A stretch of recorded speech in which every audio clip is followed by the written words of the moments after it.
खरोरा के भरत देवांगन विद्यालय में ओजोन परत संरक्षण दिवस के मौका में गोष्ठी के माध्यम ले छात्र मन ला करेगी जागरूक। आज विश्व ओजोन परत संरक्षण दिवस के मौका में खरोरा के भरत देवांगन शासकीय विद्यालय में एक विचार गोष्ठी के आयोजन करेगी। बेरे में प्राचार्य रजनी मिंज की 1987 में ओजोन परत ला बचाए की स्थिति मॉन्ट्रियल समझौता करेगी रही से जेमा जम्मो सदस्य देश मन ऐसे कहे रही कि क्लोरोफ्लोरोकार्बन ला घटाए बर आपस में मिलकर प्रयास करही। वहीं उपप्राचार्य हरीश देवांगन घलो ओजोन के महत्व और ओजोन के सिद्धि होने वाला खतरा के बारे में अपन जानकारी दी। ए बेरे में ओजोन संरक्षण के विषय में विद्यार्थी मन पोस्टर और नारा लेखन के जरिए लोगन मन ला जागरूक करे के प्रयास करी। हमारे स्कूल में ओजोन के क्षरण के विषय में बताया गया और बच्चों के द्वारा साथ ही साथ हमारे शिक्षकों के द्वारा ये बताया गया कि ओजोन परत का क्षरण कैसे होता है और इस क्षरण को हम कैसे कर सकते हैं। इसके अंतर्गत बच्चों ने और हम सभी ये जानते हैं, साथ ही साथ बच्चों ने भी ये चीज़ बताई कि अगर हम क्लोरोफ्लोरोकार्बन के उत्सर्जन को कम कर दें, जो कि रेफ्रिजरेटर और साथ ही साथ हमारे एसी के द्वारा और हमारे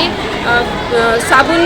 बनाने वाली फैक्ट्रियों के माध्यम से और साथ ही साथ जो हम परफ्यूम इस्तेमाल करते हैं उनके माध्यम से ये गैस हमारे वातावरण में उत्सर्जित होती है, जो कि हमारे ओजोन परत का क्षरण करती है, जिससे हमारे ओजोन परत में छेद हो रहे हैं।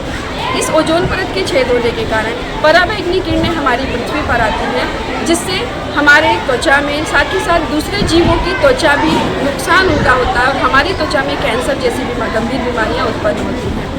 मनुष्य एक विवेकशील प्राणी है और विवेकशील प्राणी होने के नाते हमारा ये और मनुष्य का ये कर्तव्य है कि हम अपने साथ साथ इस पृथ्वी के बाकी जीवों के बारे में भी समझें। किस प्रकार पर्यावरण प्रदूषण, एसी, फ्रिज, इन तरह सभी उपकरणों के प्रयोग के कारण उत्पन्न होने वाली विभिन्न विषैली गैसों के कारण हमारे जो ओजोन परत है उसमें क्षय हो रहा है, जिसके कारण हमें विभिन्न प्रकार की हानि हो रही है। त्वचा के कैंसर जैसी गंभीर बीमारियां होती हैं। इन सभी से सुरक्षा के लिए साथ ही साथ ये भी उपाय बताए गए कि यदि व्यक्ति कम से कम अपने जीवन में 3 से 4 पेड़ लगाए तो हम इस हानि को कम कर सकते हैं और ज़्यादा से ज़्यादा ऑक्सीजन प्राप्त कर सकते हैं। साथ ही साथ विशाल वृक्ष जो पहले के ज़माने में हुआ करते थे, पीपल, बरगद, इन सभी के भी रोपण के संबंध में हमको जानकारी दी गई, जो सभी 2400 घंटे जैसे कि पीपल, जिसकी हमारे वैदिक